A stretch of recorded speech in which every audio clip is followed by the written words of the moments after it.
You're listening to the We Are Libertarians Podcast Network. Find all of our shows at wearelibertarians.com.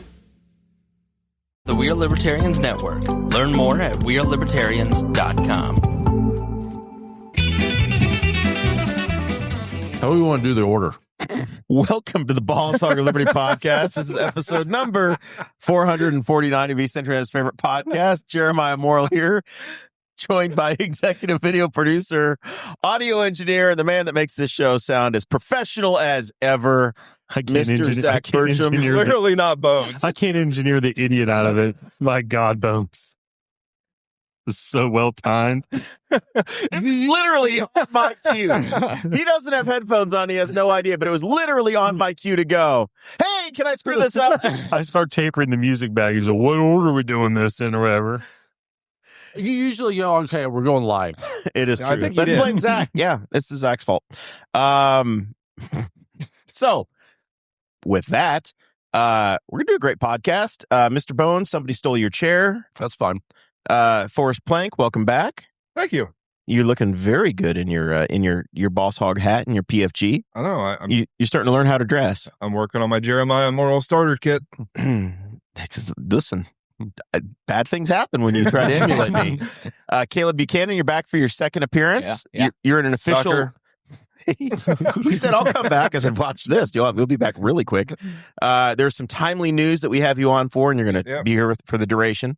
But there was a high-profile restaurant fire here in the community, and some of the things that you talked about just a few weeks ago, they came to be true. Yeah. So we're gonna talk about that. We're going to talk about Indianapolis. They have a big wheel tax that was proposed and is working its way through their local ordinance system that may or may not become law, but there's a lot to unpack on that story. Garth Brooks is coming to Indianapolis. It's a bit of a big deal. We've got a little bit of sports to talk about because it's in Mr. Bones' contract. And then the big dessert item today is that we're going to do a draft of the United States. In honor of Jeremiah's birthday. By the way, happy birthday, Jeremiah. Thank you very much. I'm 43, rapidly approaching middle age. You don't look a day over 42. I was going to say 44. Chase Payton is my favorite. He said I look 33, so Chase wins. I think the day that I turned 43, I was told that I was almost 50 because I was 43, which meant that I was past the mid-40s. The math didn't work. But Yeah, that's troubling. Today's show is about our lives in rural Indiana. We're here to push your boundaries and make you think as individuals. Sometimes we'll provoke you, other times we'll make you laugh, but hopefully you'll always learn something new. We just had ourselves a very fun and extended Patreon over on the other side of the paywall. You get a special Facebook group to participate in. Mr. Bones has never done this before, Never. so he needs notes.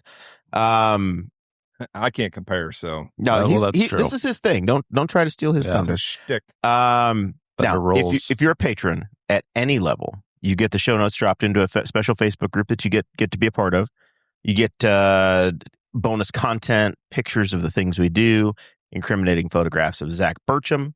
Poll question or two. You got to program the show this week. All kinds of fun things. But if you're $50 or more a month, you and your business go to the very top of the show and get a mention. And sometimes it doesn't have to even be your business. It can just be you. Could be. Just out of the greatness of your heart. And those great individuals are Jonathan Phillips over at Ed Martin Honda in Indianapolis. We had a pretty good car stories today. If you need a car, go see Jonathan. We have Blake Reese over at Varsity Outfitters. As you can see, 3 out of the 4 people on this camera look good today with the Boss Hog emblem. That is true. Now, there is an announcement that Varsity is closing. Okay. So they're having a going out of business Ooh. sale. There we go. Now's your chance to get your merch discounted. Probably a couple buy one, get ones. Blake has been an incredible supporter throughout the show. Yes, he has. And I think they're wanting to spend a little bit more time with the family. So the era for Varsity Outfitters is rapidly coming to a close, but you can still support them and go get some really neat merch. Go send them out with a pretty big bang. That's it. Guys. Tommy Oaks over at Walnut Ridge RV. We also have the pretty good camping stories. You want to tag along next year? You need any repair store parts? Go see Jonathan Phillips. No, that's for the Tommy car. Oaks. That's for the car. Tommy Oaks is your RV guy. John Phillips will sell you a new Honda to tow your hybrid camper. Yes, and then We got Pops Recycle. It's always a good fun time to have a bike, especially an old one that can have them looking new again. That's it. Unfortunately, some of these old things could also look new again if you call Morrell Monument Clinic. Just get your rocks polished. They get the rocks polished. Pops does the bicycles. Mama does the headstones or any other monument you want done, but she will not do the bodies. That is in the contract. But the Labor Day, I hear she's having a sale. Buy Sooner one or later, body, she may. get one free. You feel good about that effort? Not really. Weak. Okay. All right. Big news this week. About 5 o'clock or so on, was it Tuesday evening? Yeah, I'll give you the exact time. There were reports that there was a fire at the former Montgomery Steakhouse, which I think now is considered or named the Spiceland venue. Restaurant and Venue. 7:45. 7:45 p.m.? 7:45, yeah. All right. Late? Now it might have been on fire before that, but no one noticed it till 7:45. Were there people present? Not to my knowledge, not upon their arrival. It was empty. Okay. Law enforcement was reporting it was empty prior to people's arrival. So from folks that I talked to that were on the scene, they thought that between the smoke damage, the water damage, and the fire damage, that the building's probably a complete loss. It sounds like the kitchen and the back storage area were the most damaged. Yeah, I was at work, and so I didn't get to go on it, but I was listening to it.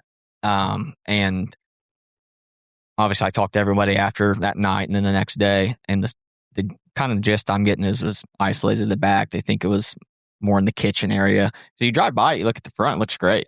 You can't really tell anything ever happened there. But you drive around the back, they said it took quite a bit of damage. So fire like that breaks out and it gets called in. And that's a building that I assume that everybody turns out for because you know that it's a big deal. Yeah. So yeah. it's in the Spiceland Township. So Right. Spiceland we've talked about it. They have multiple fire departments. Right. They've got Spiceland and they've got Dunreath. Yep. So what should have happened or what's the process for this?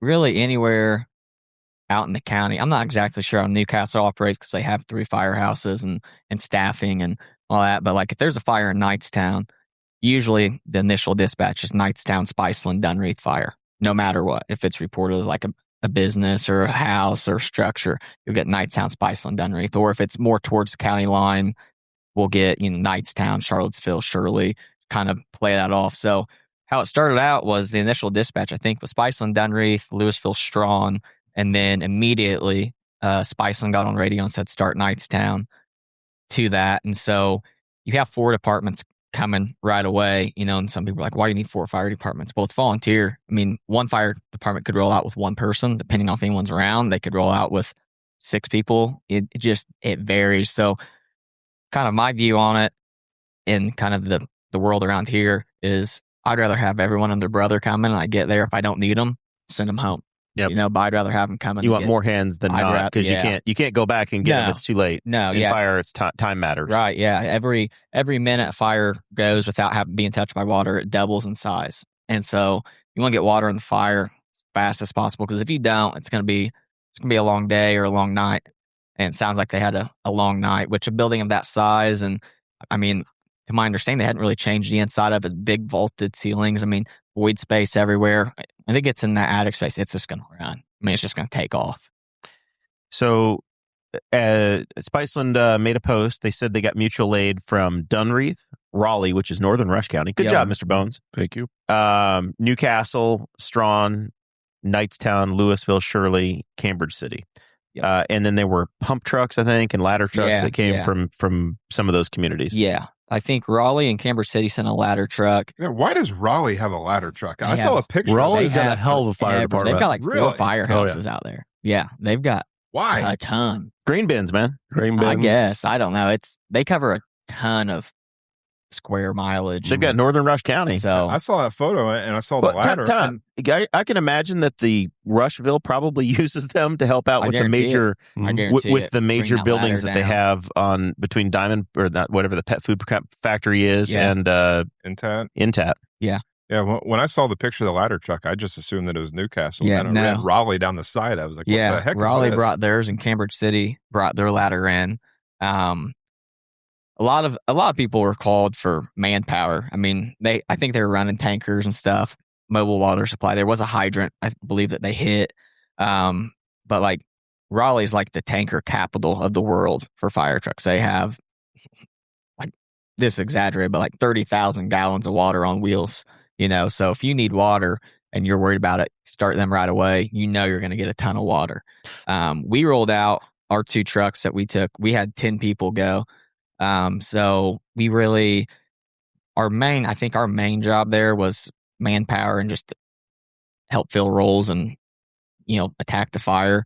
Cambridge City was called specifically for their ladder truck to set that up to try get some aerial operations going. And Raleigh has that ladder truck. So it's beneficial to have them both out there to see if you can get anything accomplished with it. I definitely heard Newcastle sending trucks from where I was at my house. So I also think that there was some terrible timing, just bad luck, where Spiceland had a water main break as well. Yeah, so just as they're trying to use the hydrants, right, the municipal water supply is screwed at that moment. Yeah, it is, and that's the good thing about having the tanker shuttles come in too, because we talked on the last show. You can set up those dunk tanks and draft into the fire trucks, and it's literally like an assembly line. Pull up, dump, go fill. Pull up, dump, go fill. And so that works out too. Do you guys know where to pull from? Like, can you pull from just other hydrants and that you fill it from there? You pull it from bodies of water? What's this process? So when they're filling the dump into the dump tanks, usually you find a hydrant. Now you can put it into, like, say you got a swimming pool. You could draft your swimming pool. You could draft a lake. You draft a pond.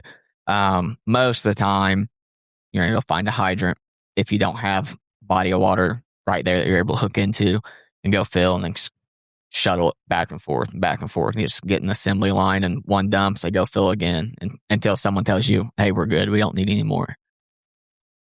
Any idea how many people actually turned out in total? I think like the sheriff's department, EMS, there was a tremandot number of folks. I think firefighter wise, there's probably over 50 to 60 firefighters between all the departments that responded. I would say total people, there's probably 70 people out there with EMS and law enforcement and with all the fire departments. And I don't know if like county EMA came or water department or anything like that. But most full that parking lot's been in a long time. Yeah.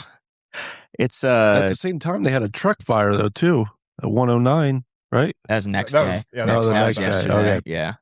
Yeah. It's sad to see that building. I've got a lot of memories out there, and we've lost restaurants, man. We lost Bill's Diner to a fire. Now potentially the Montgomery's building. Yeah, even the Montgomery family posted something about it. Yeah. It's one of those restaurants that's kind of struggled, and you wish, because I was originally McAdoo's, is the original guy who built it, and guy's eyes were a little bit bigger than the budget probably should have been for a restaurant where it was, but it's a really cool building and it's actually a great location. It's right off I-70. It's almost 3 different restaurants. Like it could be massive different spaces. And it's just, and then when the current ownership took over, I think they tried to kind of keep it as a restaurant that did not last very long, and then became an event space. I don't know how much use it's been getting is that, but it is a very, very cool building, cool location. Knightstown had their prom there this year. I think you're right. They could. Right. I mean, that's cool right. because it is. Right. If people don't know, if you walk in, there's an upstairs, huge vaulted ceiling. Yeah, and it's so big that there's all the restaurant, everything's on the first floor, but there's like a banquet room upstairs that still probably has a 15-foot ceiling up there. That I don't know how many people could see because I don't think I've been up there, but I bet 20 to 30 easy. It's like a big open loft. Yeah, it's a big open loft area. It's a cool spot. So it was a bummer to hear. Anytime I was seated up there, I always felt bad for the servers because they just had to climb up the stairs. I've never been up there. The first thing you saw was all over Facebook was just engulfed. It wasn't like, oh, there's some smoke. It was like, it's on fire. And there's a lot of exposed wood and a lot of wood in that building. So you're kind of like, ooh, like it'll. So the fact you can't tell from the front, even in the back, time I got burned up, is like, there was a quick and a lot of response to try and keep it from 2012 to 2019 was that place's peak, man. Like it was a Pizza King for a bit, and it was a good Pizza King. It was like not normal Pizza King. It was good, but it was good food there. It's one of the casualties of COVID, I think, in the community. Yeah, they had to be closed, and it was not the same place it was after. All right. Well, is there anything else we should know about that? You're going to see after any fire. Doesn't matter where it's at. It could be here, Indianapolis.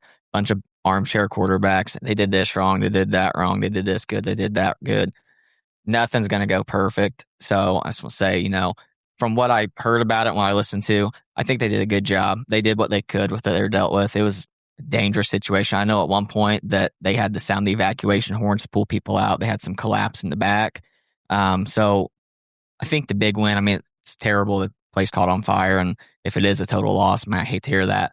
But I think the big win is everyone got to go home at the end of the day. There's no major injuries. Had a couple of, I think, heat exhaustions and stuff, which is expected. But the major win, I think, out of the whole thing is everyone got to go home to their families at the end of it. And a fire like that, you just never know. It happened in a small residence, but you get a big building and it's ripping and you can't find the fire. And the fact that everyone went home, no major injuries, some heat exhaustion, I think that's a win on everyone's book.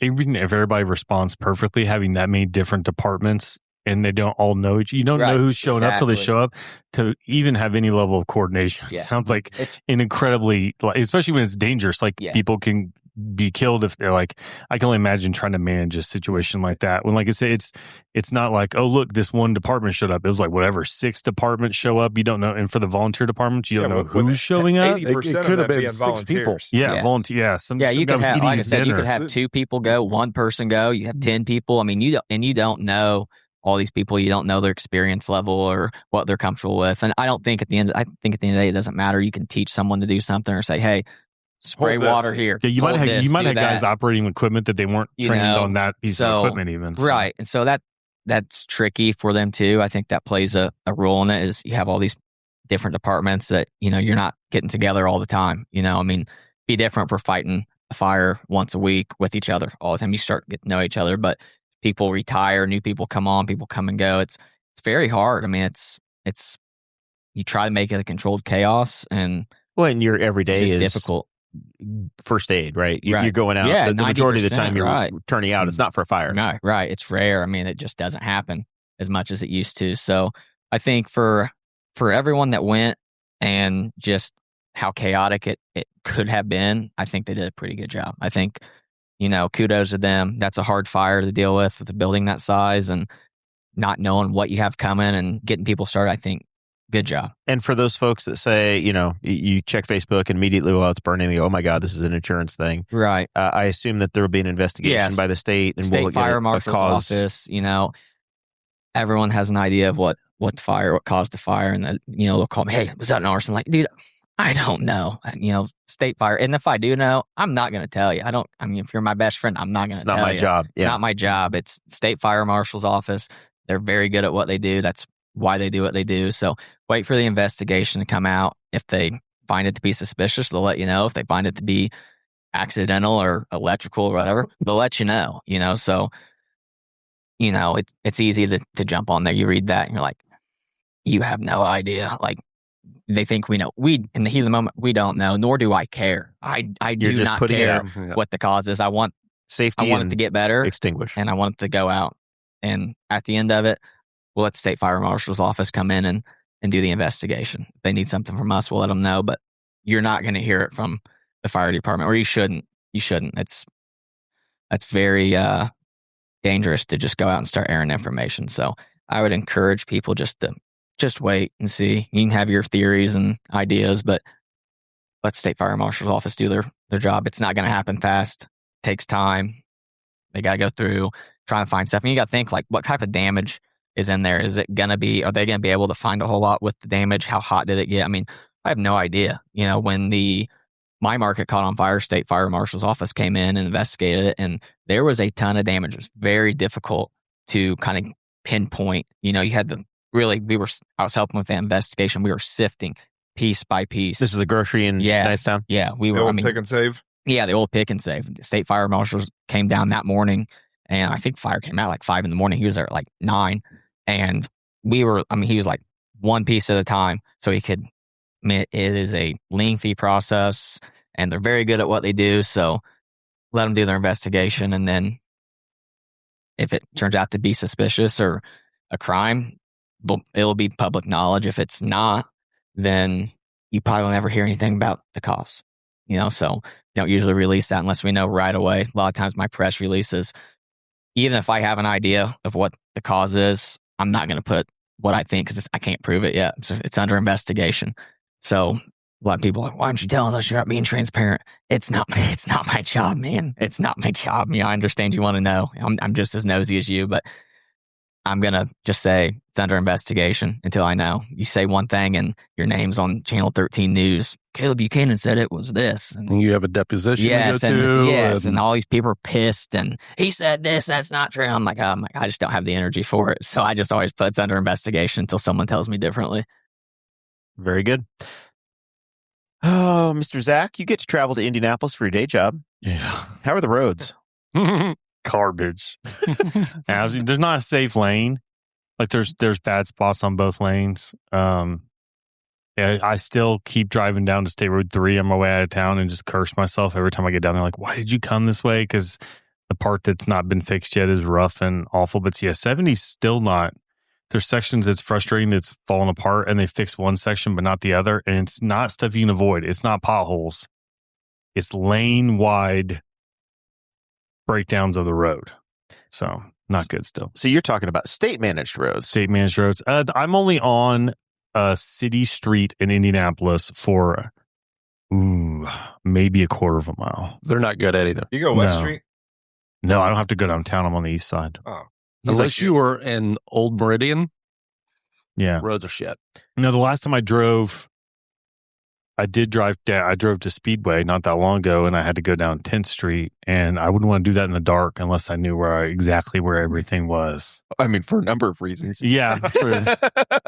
True. But even the parts where it's not that bad, it's like, I don't understand how, like, people, I have a coworker that drives that every day. I'm like, I don't know how you manage that without, like, I bet you follow somebody that's there and you just see them darting left and right and they don't even think about it. They're just doing it out of reflex.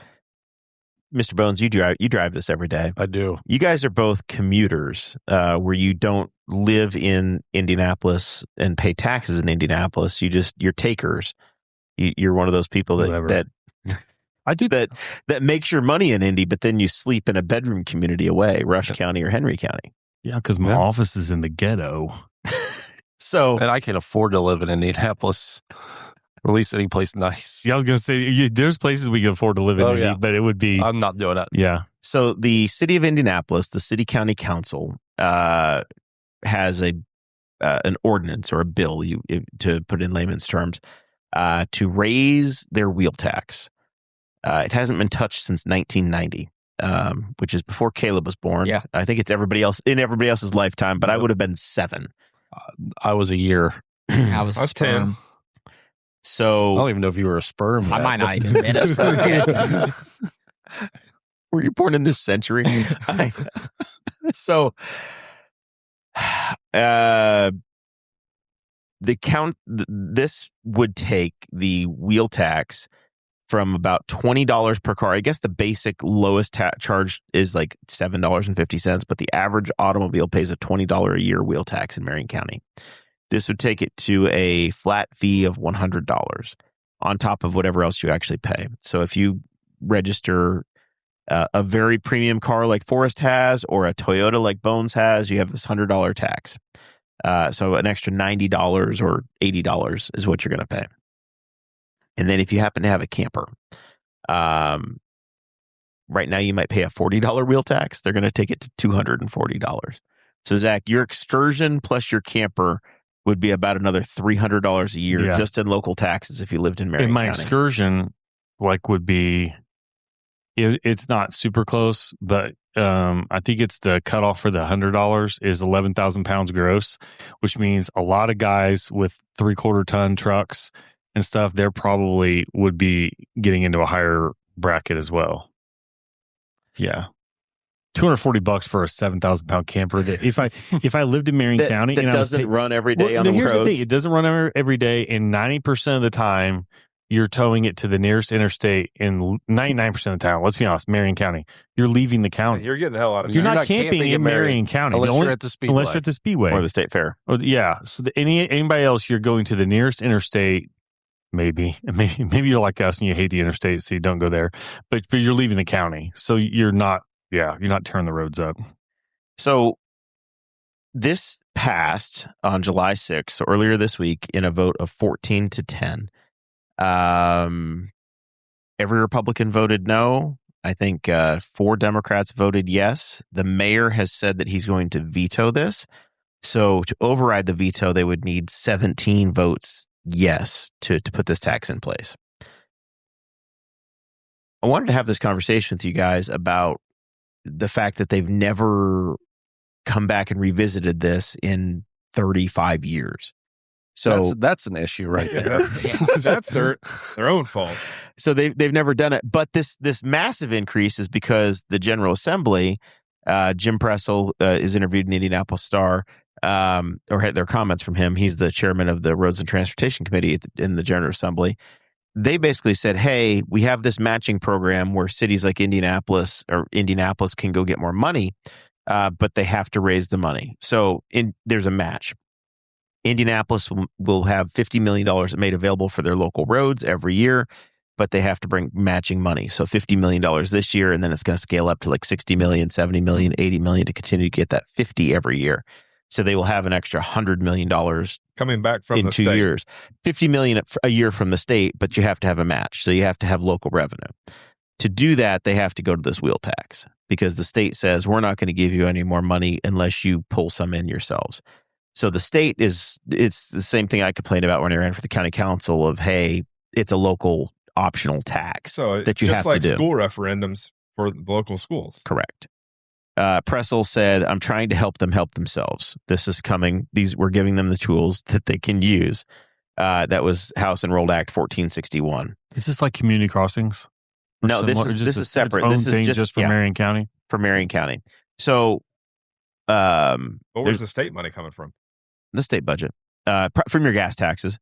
So James Briggs, the columnist for the Indianapolis Star, he basically says that State House Republicans didn't just enable a tax hike on Indianapolis, they encouraged it, tying $50 million per year in extra state money for streets starting in 2027 if they accept the state's new tools. The city estimates that they're $1 billion behind in infrastructure maintenance. That's how much. That's how much they need to actually patch the problem. Because a 50 and with a 50 match, it's $100 million a year, and I bet that is pissing in the wind for them. Because there's a lot of roads in Marion County. Like it's shocking to think like how many lane miles of road must be in Marion County. And honestly, if it's not one of the major bus routes that have been redone in the last 5-6 years, they haven't seen a major overhaul of their local streets. Yeah, they're plowing them. They're paving them about as often as they're plowing them. Yeah, red, purple, and blue lines. Otherwise, you're SOL.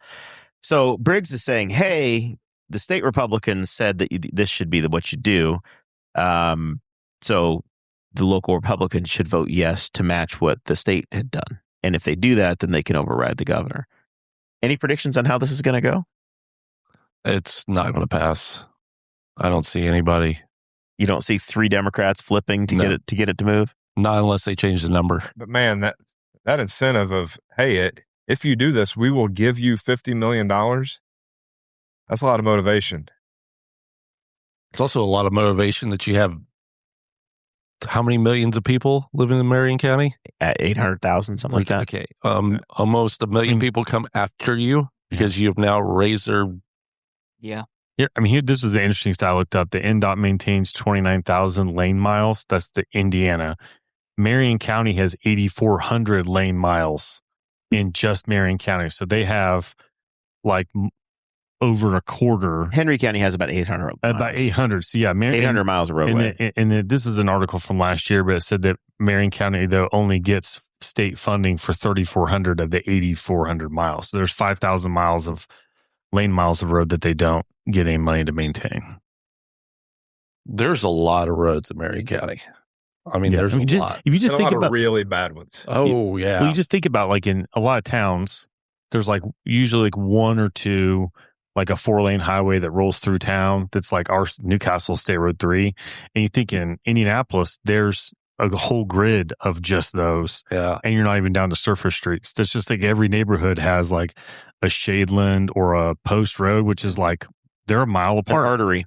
Yeah, an artery road that's or Keystone, or they're both crap. Yeah, and they're all garbage.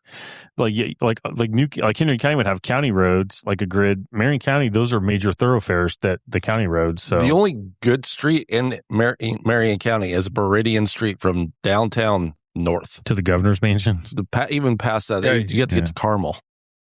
And the road's fine. Yeah. Oh, you get up North Keystone, north of the fairgrounds. Not too bad. Benford's not bad. Yeah. They will exempt government vehicles and buses owned by religious groups or nonprofit youth organizations. So if you just start a church, Bill Levin did for the first Church of Cannabis. If you start a church, you can plate your vehicles for the church. I think we should give them a discount. Start a charter church. We should give them a discount, but not an exemption. The good news is Diego and Micah's SUV is exempt. They don't have to pay. Either way, free riders. Those will have like an 8,000-pound gross. Somebody's taking Diego's SUV away next year. I think he takes that with him. They better put a low jack on. I bet he gets to keep his step stool though. I mean, that's the thing where like there's a lot of that where you find out the government hasn't touched a rate, fill in the blank, water rate, sewer rate, whatever, in like 20 years, and now when the economy is 35 years and people are kind of squeezed, and now the government's squeezed, and like, oh, we have to take now's a great time. We have to take this huge, which if they would have started it in 95, 96, and they like every 5-10 years just have kind of like a $10 and they could have like a little circuit breaker vote that says, hey, this is coming up. Is there any reason why we shouldn't? Whatever's going on. Then say, okay, nope, let it go into effect, and people would barely notice. But instead, nope, we're just gonna jack it up. I mean, like, if I lived in Marion County, 1,000%. this tax, man, because I own too many cars. You have 3 vehicles plus a camper. So it would cost your household an extra $500 to $600. $500 to $600. And that's currently about 75 to 80% of what I currently pay for registration, period. So my registration would go from like $800 to like $1,400 to $1,600. And I don't own anything that's newer than the campers of 2018, and the rest of my cars are 2010 or older. So good luck. For 35 years, hey man, nickel and dime to you. Hey man, take the bus. Yeah. Built you a bus route. We have buses that run by. They just don't go home. Let's get a golf cart.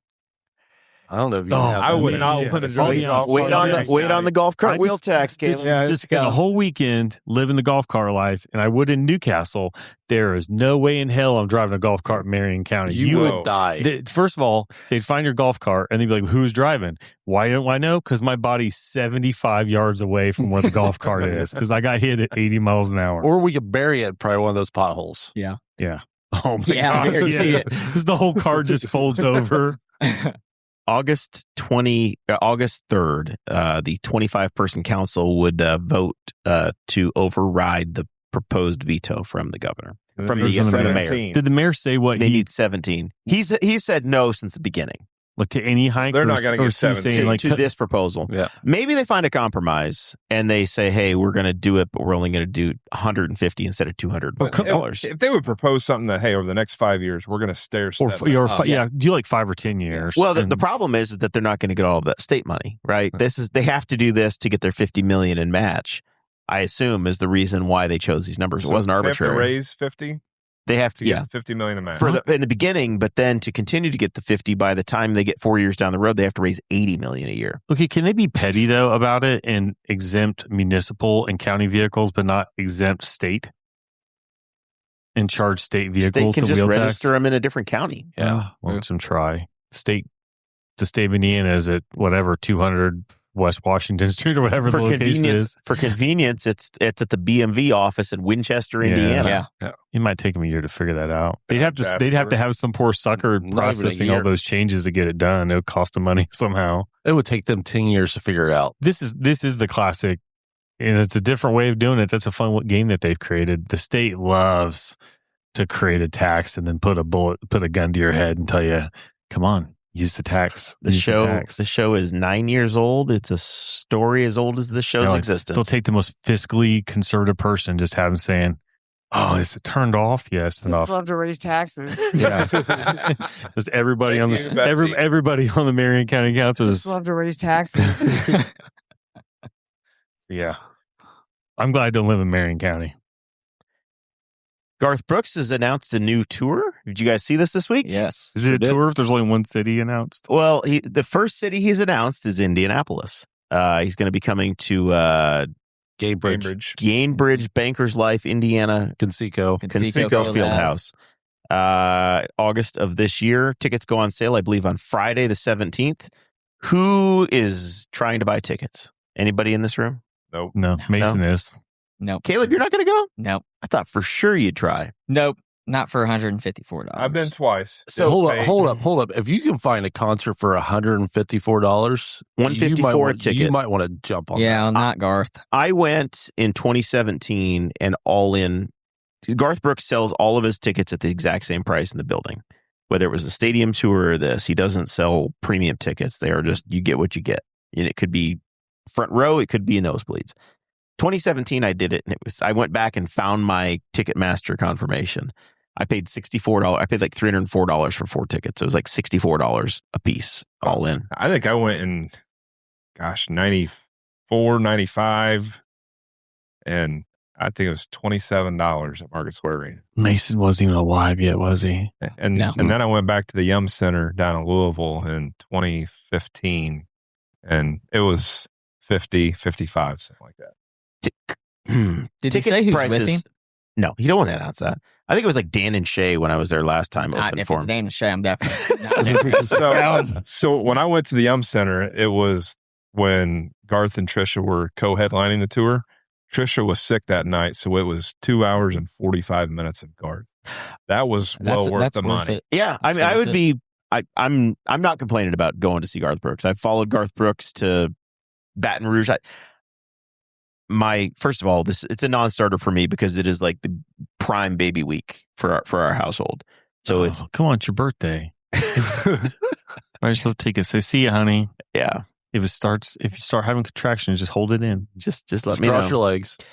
I got to go see. I was at the Garthquake concert at Baton Rouge when Garth played Calling Baton Rouge at LSU Stadium. I would never go see Garth again. I was on the floor. So after having done that, I'm like, do I really want to go watch another show from the 300 level? Not really. I'm good. Like, I've ticked that box. That's the view I have of it. And honestly, Cambridge for concerts really sucks. Yeah, I agree.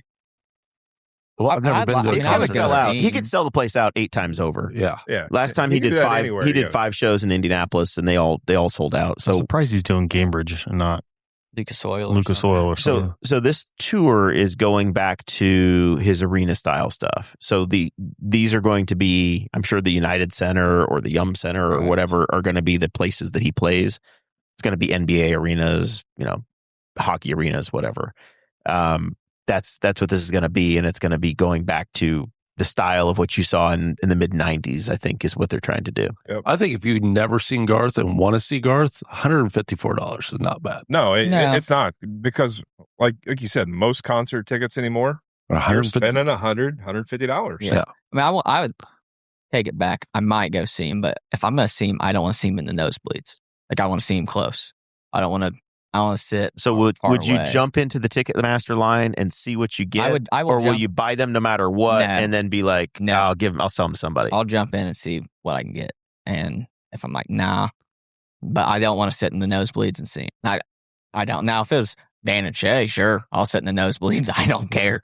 But I don't want to see him. If I'm going to see him, I want to see him up Who's close. Dan and Shay? A bad version of Rascal Flatts. Terrible. Is there a good version of Rascal Flatts?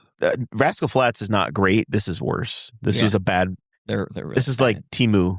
Rascal Flatts. Yeah. I thought Rascal Flatts is already Temu. I got stuck at a Dan and Shay concert one time with a ex-girlfriend in the pit, and it was awful. I mean, it was. Is that where she became the ex-girlfriend? Both. If somebody says, let's go see Dan and Shay, we have pit tickets. No, thank you. Yeah. I don't know. Done and done. I couldn't tell you any because I don't. Awful. I listened to a lot of Garth when Garth was like new.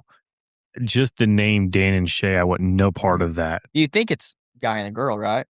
I would Yeah. think No. it's I think it sounds Two like guys. Two dudes. They Dude, actually Dan and Shay. sing. So they're the ones who sing the national anthem for the first World Cup game that the U.S. Yes. played in L.A. All right, this is enough of this talk. I'm sorry I brought it up.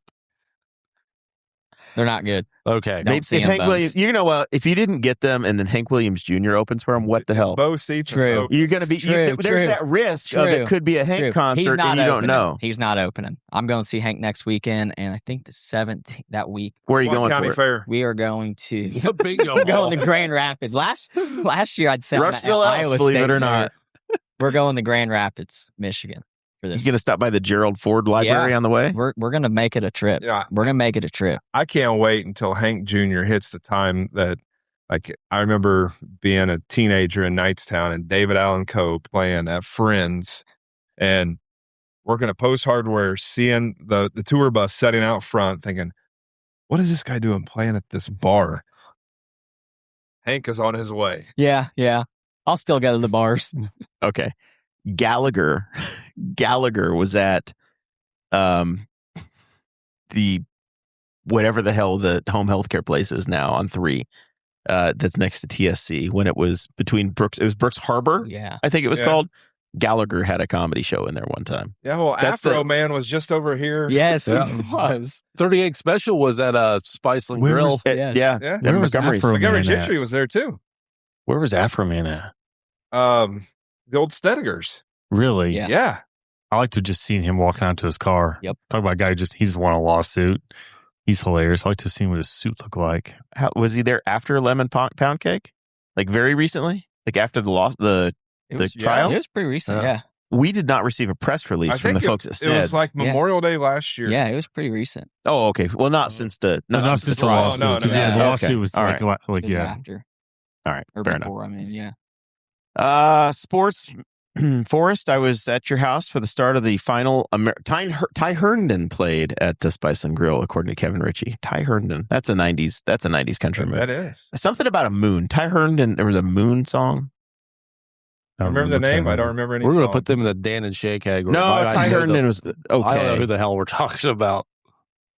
I still probably have some That is of like Garth my Brooks imagine albums on a desire. mix of cassettes and Not at all. CDs. Oh, I had the Garth Brooks Greatest Hits box set somewhere. Yeah.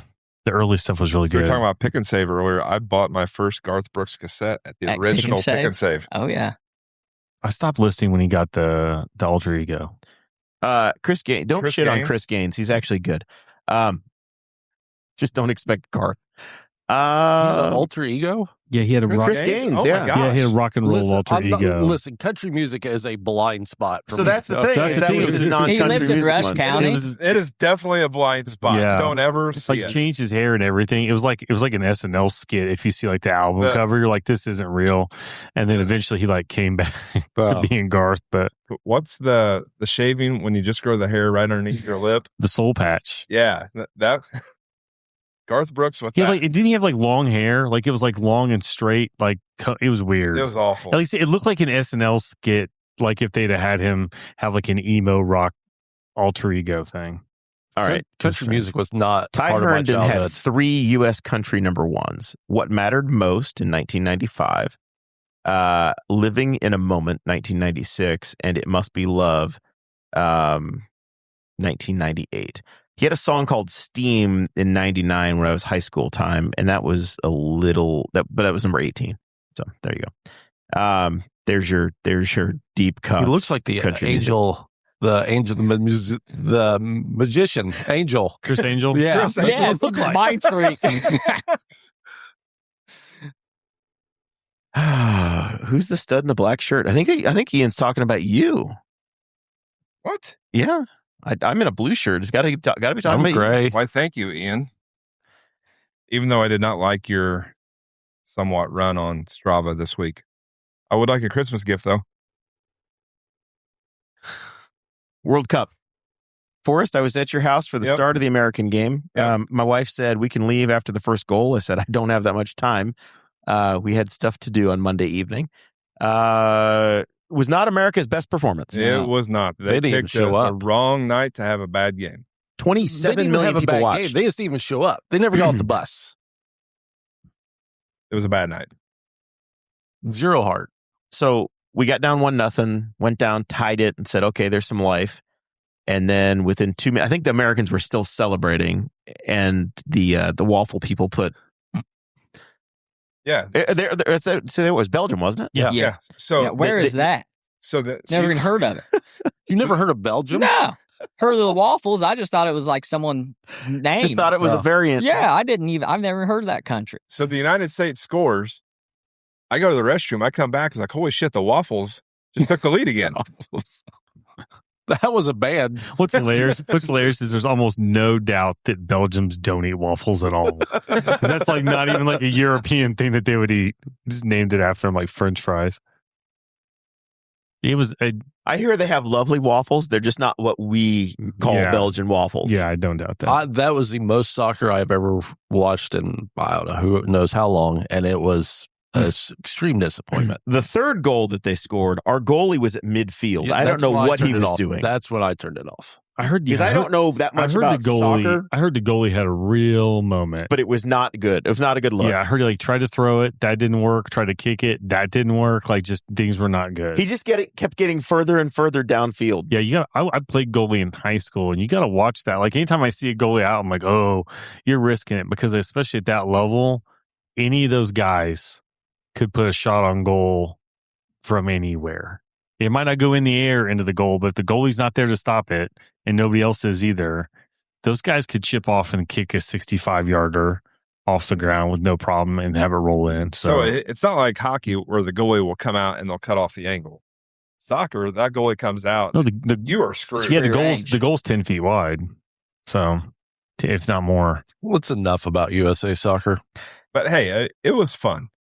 You have to admit it. It was a good ride. It was an enjoyable ride. I was enjoying it, and then I found Colombia got eliminated, and then I was really like, well, fuck this. So you guys don't think the party's over now? Yeah.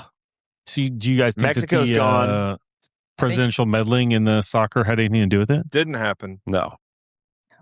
Because of fake news. Because a lot of people think that gave Belgium a little fire. Because we had a player that was red carded in the previous match, and when you're red carded, you're suspended for a game. And our FIFA Peace Award-winning president lobbied to FIFA. Allegedly, FIFA came back and said that. We do this all the time. And they overturned the red card and undid his suspension, there so was he a got big to play. Bag cash that somehow allegedly they had given the red card after watching a video review, which they weren't allowed to do. So it was inappropriate for the player to have been out with or without involvement from an orange man. They think they got the Belgians fired up. I quit watching it when Freddie LA7 got off Twitter. He got off Twitter. I was done with it. I was done with it. I was loving it. That was so much fun. I loved it. He got off Twitter, and I was like, I'm done. He's still in America somewhere. He needs to stay. Germany got stomped, and Freddie said, "Nope, I'm done." Yep. Off Twitter, I have nothing. I don't even want to get on there. Kevin Ricci's reminding us that Shady Stevens and the Shade Trees were Henry County legends. I saw Shady Stevens play, but it was at the car wash in Spiceland, not at. it was not at Montgomery's. Kevin, that's the second Shady Stevens reference. I think it was when you were here for Dunreath. Yeah. Every time you're on, we talk about Shady Stevens. Yeah. The Kentucky Headhunters and Confederate Railroad also both played at Montgomery's. Do you know any Kentucky Headhunters or Confederate Railroad songs? Oh, Dumas Walker. Come on. This is for Bones. No. Let's all country go. Music is a blind spot. If we're not Garth or Alan Jackson, I'm out. You don't like your women just a little on the trashy side? No. Yes, you do. Not that you know of. No, he likes them on the senior side. I like them seasoned, not trashy. Hands of leather turned to velvet in a touch. Yeah, I'm out. That's a Garth song. We're not getting deep in the Garth. Yeah. Okay, yeah. No, that's summer. Oh, well. When he went to work for her. Okay, next. So soccer sucks again. Where are you out? Will you watch the final next Sunday? England and France. A week from Sunday. England and France, yes. Anybody else? You don't watch. I need to go back and watch. Who did Argentina beat? Argentina was down 2-0 with 11 minutes to go and came back and won that game. They scored 3 goals in like 9 minutes. I kind of need to see that because they've got Messi, and he could cement himself as the greatest soccer player ever, or one of. Is that the Morocco match where it's rumored now that one of the officials got like a $500,000 deposit in his bank account? Oh, no. Morocco just lost, didn't they, to France like this afternoon? Is that who it was today? Yeah. I think I turned it on and France just beat somebody. I think it was Morocco. I'm not following it that closely, but like if you turn on the TV, they're very good about having it in our time France zone. beat Morocco. Sorry. Yeah, 2-0. And it was Egypt. Argentina beat Egypt. Yeah, they came back. They were down 2-0. Yeah. Yeah, no, I'm not watching. So that was the game where the official got... Bad news for Dodi Fayed. Just keeps coming for him. I'm completely out. Do you know who Dodi Fayed was? No. Princess Diana's guy. Boyfriend? When they had the accident. Oh, was she the one that she was doing coke off of when the car crashed? Allegedly. Okay. The paparazzi was mysteriously in the road. So Christian Lundgaard is out at McLaren. She's been dead for a while. We can talk about it. It was like Labor Day 1996. I don't think it's too soon. I don't even know Kaleb was alive yet. I wasn't. Candle in the Wind. Wasn't. That's Elton John. John. He wasn't even alive, and I can remember where it was. Released, but that's he played it. He played at the funeral following her death of "Candle in the Wind." All right, we are off the rails, but I'm going to tell you that my one of my very, very, very favorite SNL skits is Fred Armisen, on SNL playing the Queen of England, and Elton John comes in and meets, and it's the. I think Bill Hader plays Prince Philip, and behind closed doors, they are just absolute terrible people. And then somebody from the outside comes in, and they're all, prim and proper. That's the whole bit, and they did it a number of times. I think whoever played Jake Peralta on Brooklyn Nine-Nine, he plays Prince William, and they play it straight for him every time he's in the room. Andy Samberg? Andy Samberg, yes. But they actually have Elton John come on, and then they ridicule Elton John, and then Elton John and Fred Armisen play as the Queen of England. It is spectacular. Just Elton's like, it's just two queens. It's to my taste. It was not to my wife's taste. I made her watch it. She's like, "What the hell was this? This is the stupidest thing I ever saw." Anyway, we are way off. By the way, happy anniversary. Thank you. 8 years. Anniversary and birthday in the same week. Yeah, I threw away my birthday when I agreed to get married on July 7th. It's your own fault. Yeah, that's. I'm here for happiness. Caleb, when's your birthday? October 24th. Don't get married in October. The day before my anniversary. October what? 24 of what year? 99. Okay. 4 years before my anniversary. Same century as us. Kelly? He's only been married to one. Oh.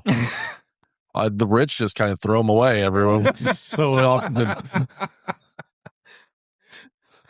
I'm on my starter wife.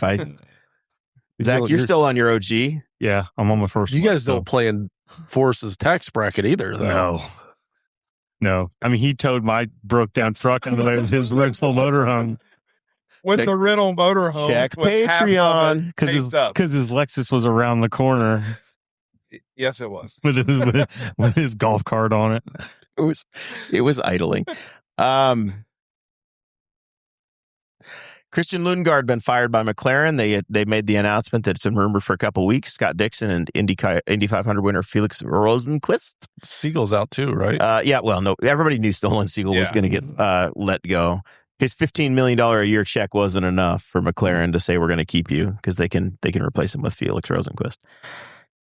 3 Indy 500 winners are scheduled to race for them next year, and Pato O'Ward, who's been one of the brightest stars. Not the Indy 500 winner. Yeah, who's not the Indy 500 winner, though. But in the last 5 years, he's been in the top 5 almost every time. Such a stacked lineup. I can't wait. You're excited about it. I'm like googly over it.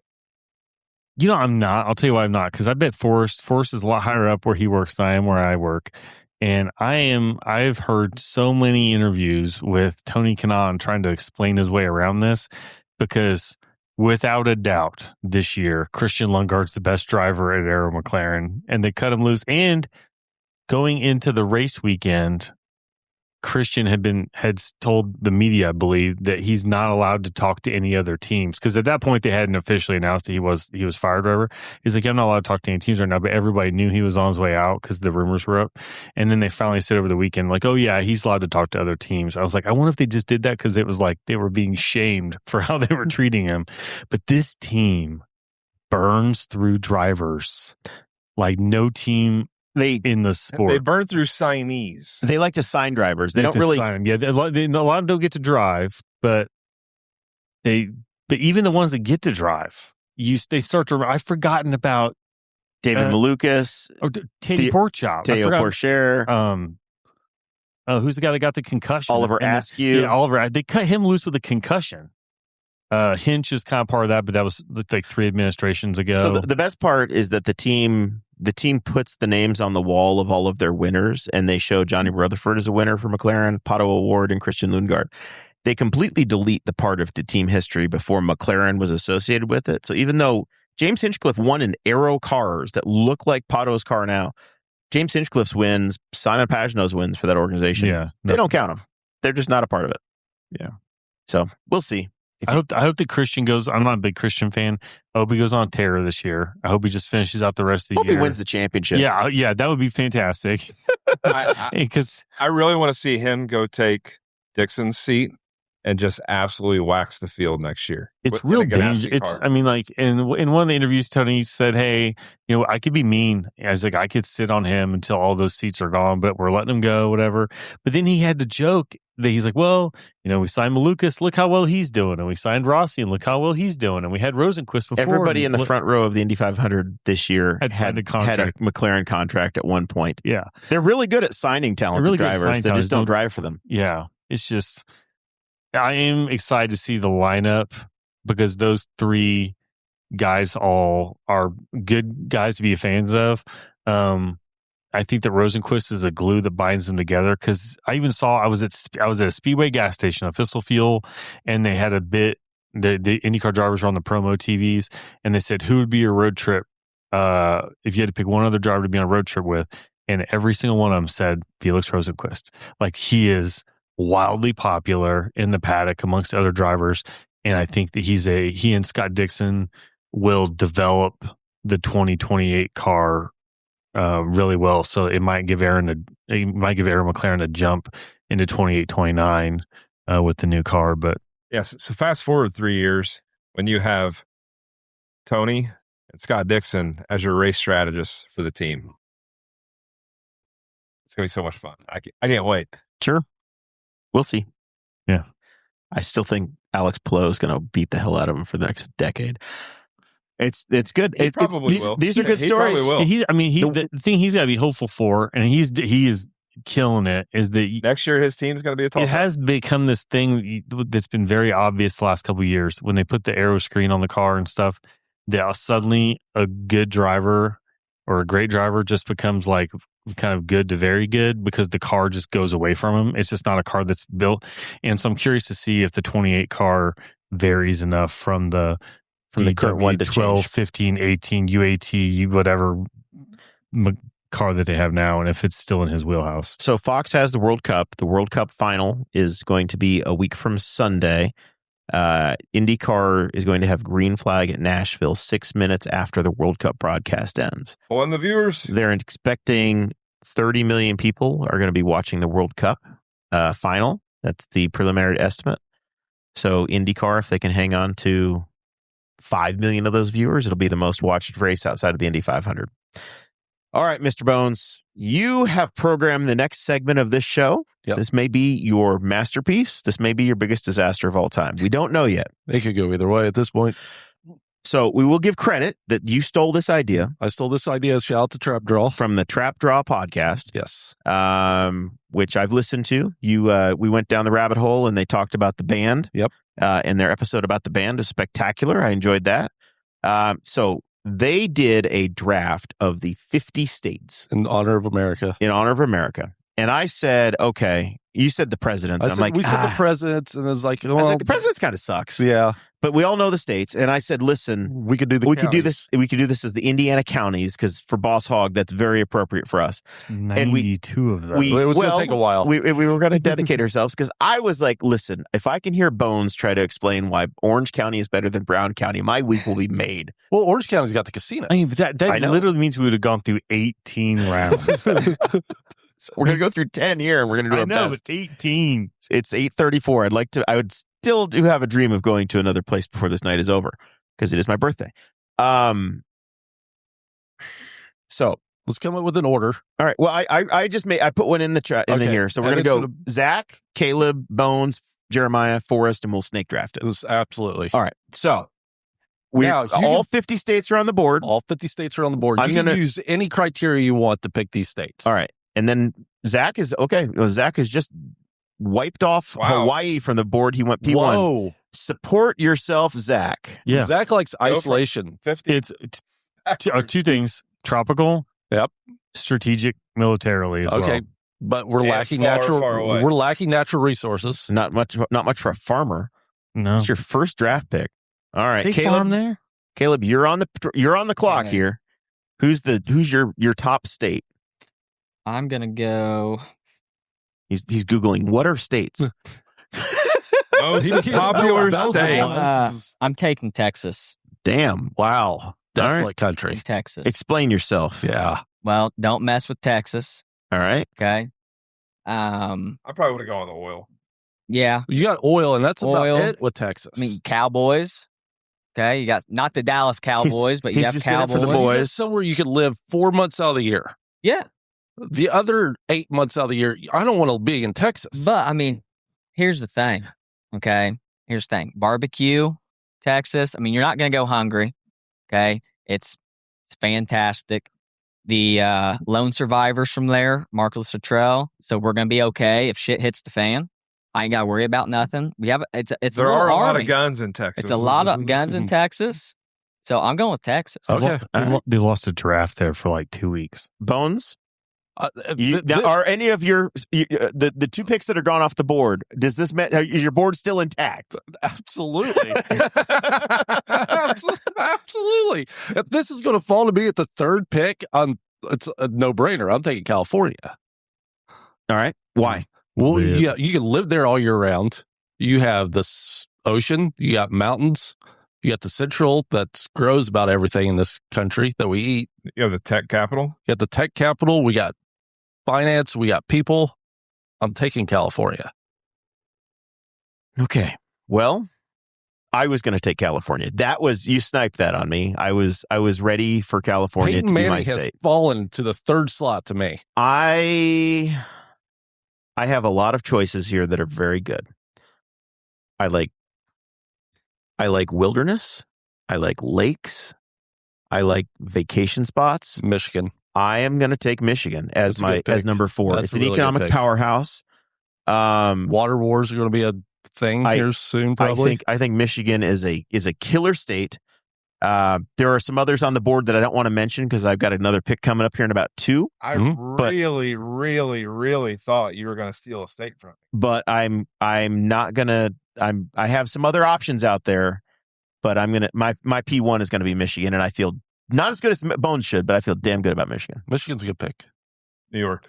Ooh, God, I was really hoping that was going to fall. New After York Texas, goes. Hawaii, I was like, New York might fall to me. I mean, when you look at New York, from the vast wilderness to New York City, everything in between. That's another state that you could live there year round, and you have beaches in the Hamptons where you have your house. Yeah. You have the ski resorts up north. Just an hour away. Yeah, New York's a pretty good selection. I'm gonna say Forrest is still on the clock. Yeah. Forrest gets back to back here. I'm gonna go with another in-state and take North Carolina. Fuck. Dang it. Damn. And that's a sentimental one. I've never been.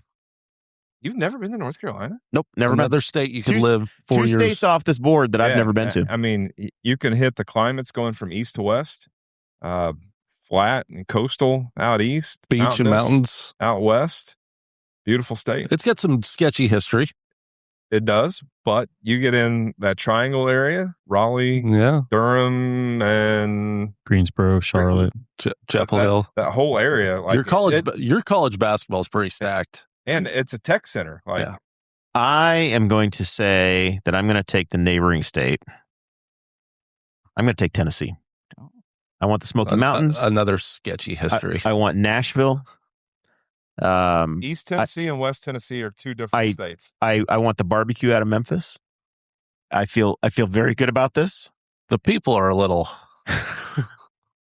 different, but we got beauty. Again, East Tennessee and West Tennessee. And if I need to get away, Tennessee is habitable all 12 months out of the year. I can escape to Michigan still, as I'm putting my team together. Mr. Bones, you're back on the clock. I'm going to take Colorado. Oh. Listen, have you done a lot of preparation for this? Do you have a board? Me and Miss talked about this last night. We were kind of naming. There's some really, really good states, and there are some really, really shitty ones. Like Colorado. Well, you got the Rocky Mountains. You got a lot of open air there. Eastern Colorado, you can kind of still farm and grow food there. I got Supermax, Florence. Central Colorado, it's very diverse. Yeah. You go just a little west into the Rockies. Completely different state. There's a few states on the board that I'm shocked. I got another home of yours in Aspen. Right.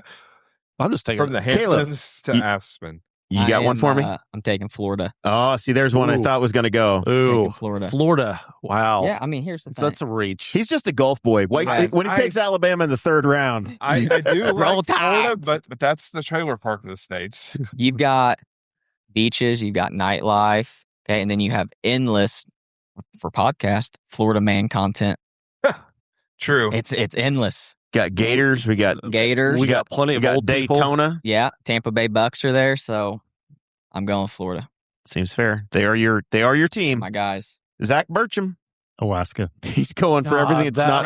Damn it. 50, 49. Who's the 48th state? Arizona. He's going Arizona next, boys. Somebody steal it. So you're going for the most territory? He said not too many natural resources. Oil, you got everything you need up there. He's got everything you need. Yeah, everything you need up there. Like it's thawing out. I can keep Hawaii rolling off what I got in Alaska. Do I get the next one you too? Do? Montana. Oh, man, dude, you're killing it. Killer selection there. So far in Zach's states, I think he has like 1.3 million people. For sure. Zach's not Nobody lives in any of Zach's states. He has more land mass than anyone else. I'm the freaking Ted Turner of this draft right now, though. Kaleb, the Ted Turner playbook. Caleb, you got Texas and Florida so far. I'm going with Maine.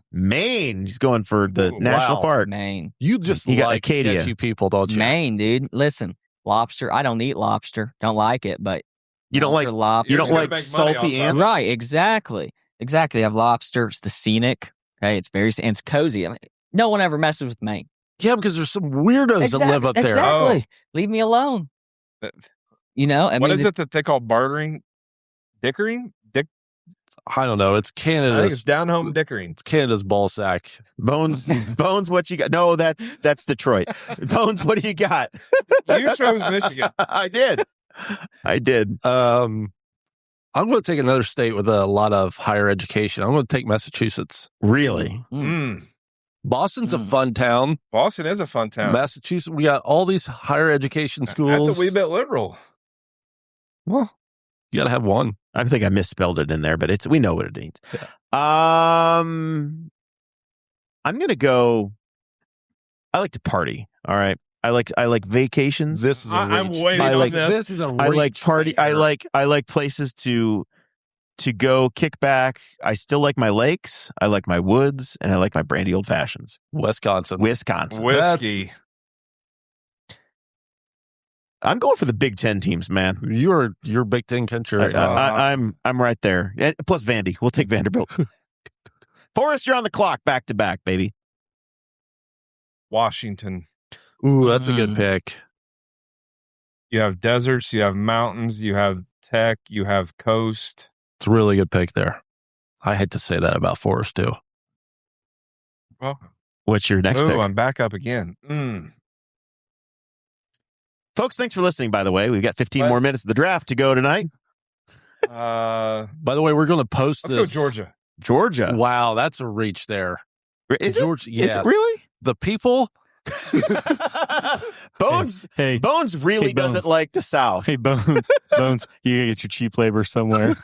It's true. Trust me, I got Augusta. I got a plan to pick up a southern state for some cheap labor too. Bones is Atlanta? drafting the most Atlanta? expensive, highest tax portfolio possible. California, Colorado, Massachusetts is what Bones now controls. Atlanta, I don't want to drive through it, but it's a great city. You head out to the coast of Georgia. You got Tybee Island out there. I need everything outside of Atlanta and Sea Island and Tybee Island. You still got Georgia, and you have Augusta somewhere in there. The rest of it, I need to get myself some coastline. So far, I have Michigan, Tennessee, and Wisconsin. There's only one state left that has any of the Pacific Ocean left. Oregon. I'm taking it. We're going to Oregon. That was high on my board. In the fourth round, I think it's a good value. Once again, we like the woods. I couldn't get New York State, but I've cobbled together my version of that. I got some rainforest, man. Spectacular. So does Washington? Yeah. Washington and Oregon both there. I think they went off the board pretty similarly. Mr. Bones, you're back on the board. If you take Rhode Island, I swear to God, man. Man, it's high on my board, but I'm going to take Pennsylvania. That's a good state.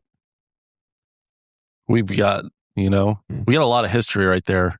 We can make shit in Pittsburgh. We got, the Philadelphia. We got to deal with those people. Philadelphia is a really great city. Not really. There's your standing, there's your standing army right there. They're angry. You know how to fight.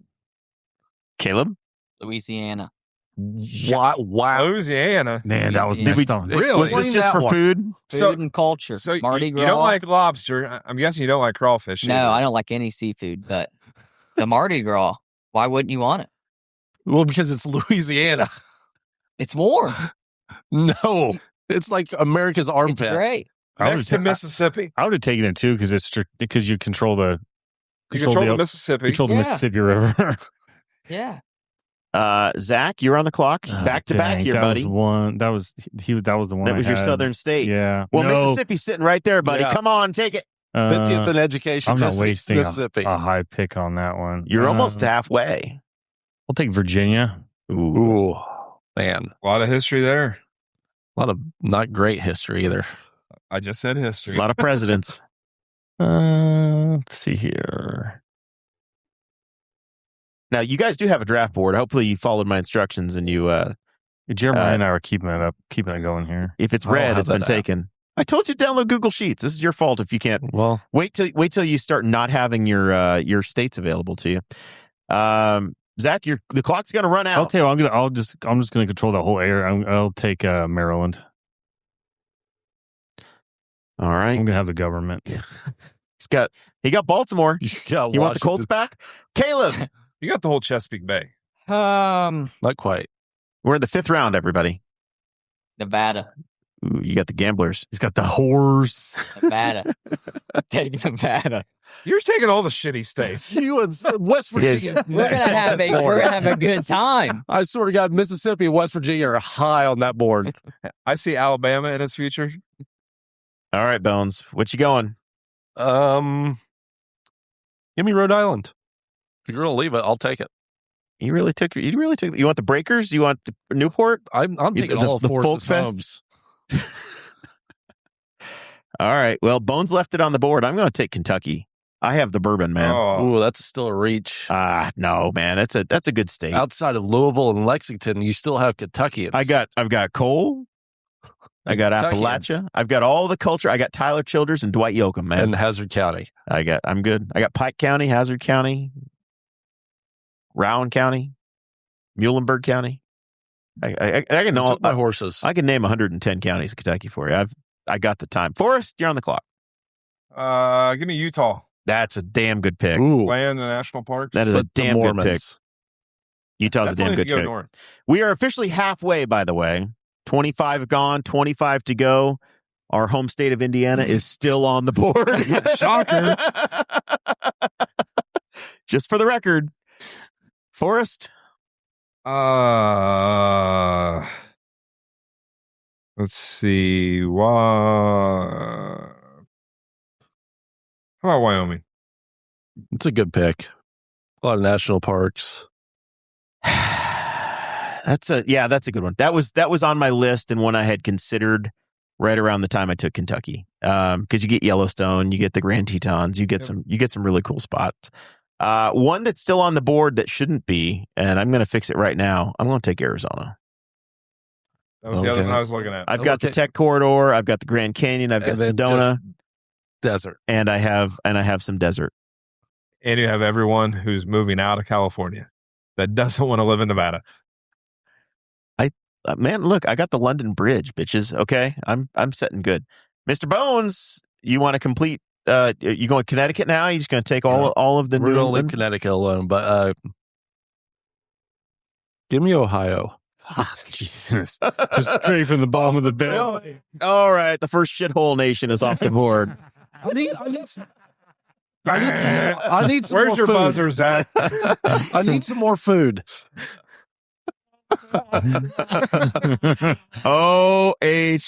OHIO goes to Forrest or to Bones. Goes to Bones. The roads are fantastic. They really are. They are. Even their county roads are. We spent all of 4th of July in Ohio. There's good things to say for it. Cincinnati's a cool town. Columbus is a cool town. Okay, Yeah. but all the famous stuff in Cincinnati is actually in Kentucky. There's a bunch of stuff that's famous. Like, it's not actually. Their airport isn't even there. Their airport. Their airport's outsourced to another state. Caleb, you're on the board. It's your time. Don't forget your home state's sitting right there. Or West Virginia or Mississippi. South Carolina. Ooh, I mean, he's Wow. taking a couple from me. Once you get off the coast, though, Zach, it's I'm still surprised you South hadn't Carolina. taken South Carolina yet. What? Surprised you hadn't taken South Carolina yet. Zach still doesn't have. Well, he has Virginia. I was going to say he doesn't have a southern state, but I guess he has Maryland and Virginia. He's got the Chesapeake Bay. Oh, man. It's a bunch of. I'll take Idaho. Ooh, that's a good state. That's a good pick. You got to deal with the white nationalists, but I'm aware of that. But the forest up in northern Idaho. Yeah, there's some beautiful absolutely country up there. Yeah. And then I'll take Missouri. ooh, Show me state. talking about Why? shithole. Why, Zach? Defend your choice. If I can't control the end of the Mississippi River, I'm going to control the most important You're going to intersection. and all blockade that. it. Yeah. I'm thinking strategically too. I'm going to take you bitches over with my like I got oil and I can go live in Zuck's compound in Hawaii and be completely safe. Caleb, Hawaii's gorgeous though. we're in the 7th round, everybody. For those following along in their cars, just remember our home state's still on the board. Illinois. That was a good one. choice. Yeah, You got Chicago. you're going to get some state counties up to Indiana, but Yeah, we you'll be okay. might take some counties from Yeah. you soon. Yeah. Their Wow. roads are nice too. All right, Illinois' roads are in good shape. Mr. Bones, what you got? Do you guys think you control the Mississippi? I control the start of the Mississippi. Give me Minnesota. I can just dam that thing up. There's nothing to it yet. You got a puddle up It's a there. creek. It's easy You to got dam up. you got a puddle. I'm going to take my mother's birth state, South Dakota. I've got the Badlands. I've got Custer State Park. I've got Mount Rushmore. I've got the Black Hills. Mom's got plenty of things to clean up there. South Dakota. Yeah, plenty of monuments. I've got the Needles. Just send her up to the Guys, Mount Rushmore. I have the Corn Palace. Okay, Yeah. Wall Drug is now in my portfolio. Forrest Blank. Oh, jeez. You're in the 7th round, man. Don't stress over I it. mean, You'll at be least okay. one of these states, I'm not at all shocked is still on the board. There's like 7 states. There's a couple. There's the deep south is still pretty open. I'm going to take Vermont just because That's a good pick. it's by itself and it's not shitty like the rest of these states are. Vermont is where Bob Newhart did the Newhart show. That's all we have for it. It's a lot more trees. You get the Green Mountains. Maple syrup. Lake Champlain is there. All right. Good news. You're on the clock again for the 8th round. Scroll down this list. Here. He's trying It's to easier. No. No.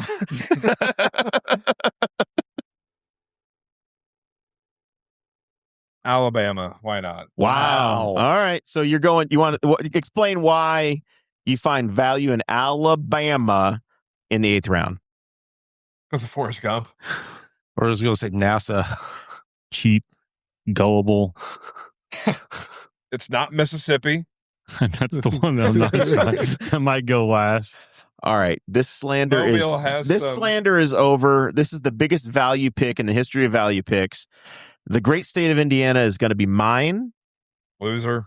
We have the world's largest and finest field house. Glad to see someone fell on that grenade. We have the largest bourbon distillery in America in Lawrenceburg. We've got the Indianapolis Motor Speedway. We've got the Indiana Dunes National Park. Anderson Casino. We've got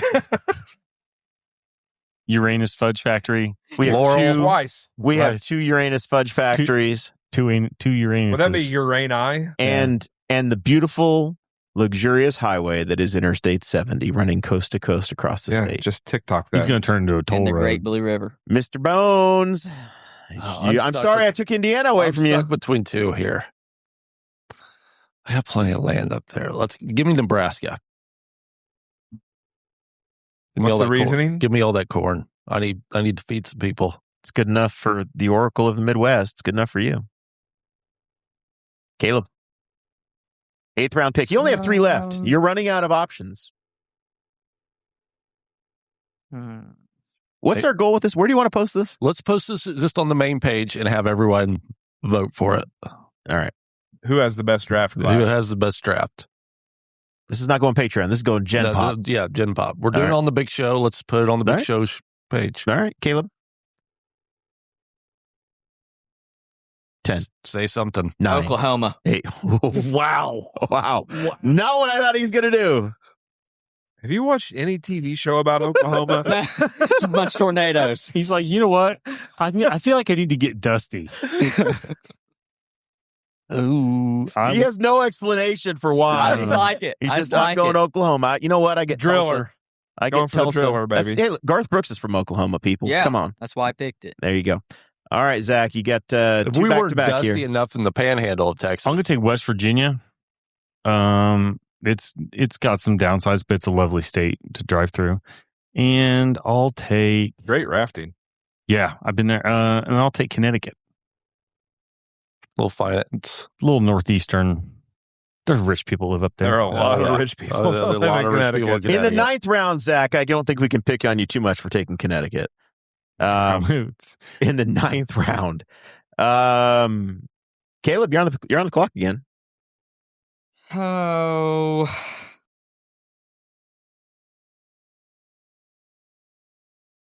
Iowa. That's a solid state. Good people there, I think. Another corn Home of picker. Bill Zarin. Press dog. So, any excuse for Iowa, or just it's on the board? Corn. Iowa State Fair. Yep.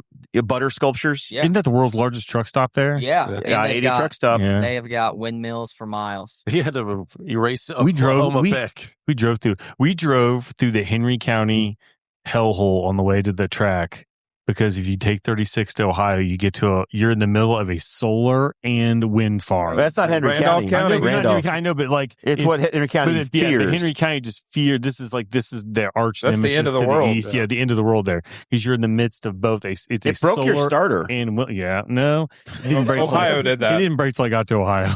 Mr. Bones, your 9th round pick. Give me New Hampshire. New Hampshire. Man. Why? Why? What's there? I'm running out of states, okay? If anybody picks Bones as the winner. I do not have an Atlantic port of any sort. I have no access to the Atlantic Ocean, except for through Indiana. I'm going to take New Jersey. You son of a bitch. I'm going to take New Jersey. That was my next. I don't know why you people left that on there until the 9th round. It's still got Trenton. Because New Jersey is still a show. Because the rest of us have port cities. I've got a port city now. I'm going to be just fine. Everybody else has a port city. By the way, except for New you. Hampshire is lovely. Jersey If you've ever been City up is there. going to be spectacular, and there's some big money over there, and I've now got a port. I'm good. And you have Atlantic City, too. Yeah, I've got gambling. You know, I just I've got realized the Jersey Shore. I've got the last picks. I'm gonna get stuck with Mississippi. Yeah, you are. Forrest Plank, you've got 2 picks left. This is your final 2. Kansas. We're running out of states. We can't make fun of it anymore. Explain Kansas. That's where my grandpa's family's from. So there's a family tie to it. Okay. And just take the first one, Delaware. You get Joe Biden. Free ice cream. All right. So those remaining for me at this point, for my final pick, I can choose between Arkansas, Mississippi, New Mexico, and North Dakota. That's an easy pick. I can't believe this state is still here because I considered it a number of times. New Mexico is coming home with me. Jared loves his deserts. I get this. The White Sands National Park. You also have Walter White. I get Walter White and the meth making. You have the Hot Balloon Festival in Albuquerque. Governor Gary Johnson is from New Mexico, the Enchantment State. I'm in. I'm set. You got 3 choices left, Mr. Bones. You want New Mexico? No, I'm sorry. Do you want Mississippi, Arkansas, or North Dakota? North Dakota is kind of America's attic. Give me Arkansas with the diamonds. And Bill Clinton. And Walmart. I have Walmart. Technically you do. Yeah. North Dakota or Mississippi, Kaleb? You know which one you want because you know which one you want to leave Zach with. But it kind of fits your MO to take Mississippi. It would pair nicely with Mississippi. Oklahoma. Give me Mississippi. I have the whole river. No, you don't. Zach, you have Mr. Irrelevant. That has been deemed by this crowd to be North Dakota. Hey, the good news about North Dakota, we stored nuclear bombs. I was going to say, that's what I was trying to think of. Who has Oklahoma? Oklahoma's in Oklahoma where they park the B-2s? Yeah. No. That's in Missouri. Missouri? Oh. Yeah. Still. You still have the I nuclear think it's warheads. I got some warheads. Yeah. I got some silos. Area 51's in Nevada. That's a solid pick for me. Allegedly. It could be in New Mexico. I've got so much timber in Michigan. I've got a party town in Nashville, Tennessee. I've got all the drinking on North America in Wisconsin. I've got more spectacular beauty and rainforest in Oregon. Kentucky's got my bourbon. I've got a big old hole in Arizona. South Dakota, I've got the presidents. Indiana's a place you all are very fond of. Not really. New Jersey, just to spite Forrest, and New Mexico because I could. I like that. I like my lineup. So I'm the finance capital. I have the tobacco capital. I have a tech hub plus whatever else Washington has. Georgia. Well, it just kind of Forrest does control the financial districts because I believe that Delaware. Obviously, Delaware. Obviously, New York has one. I got San Francisco. And then Charlotte has a backup trading floor for Wall Street. Or did. There's a huge trading floor in Charlotte. I have the entire powerhouse Gulf Coast. Okay. No one ever. I've got entertainment in Vegas, and then I've got a nice summer vacation house up in Maine. And then you have South Carolina. And Mississippi. He's got the lowest And cost Oklahoma. He's got the lowest cost of living and the lowest average education level. Yeah. I'm telling you right now, they will not Caleb be picked tire Motel tax 6 in my in the states. He doesn't have to worry about selling pencils. He just sells crayons. Exactly. Zach, you feeling good? Oh, yeah. I mean, Hawaii, Alaska, Montana, Hawaii was a reach at one. and West Virginia. You know what, though? No. Have you ever been there?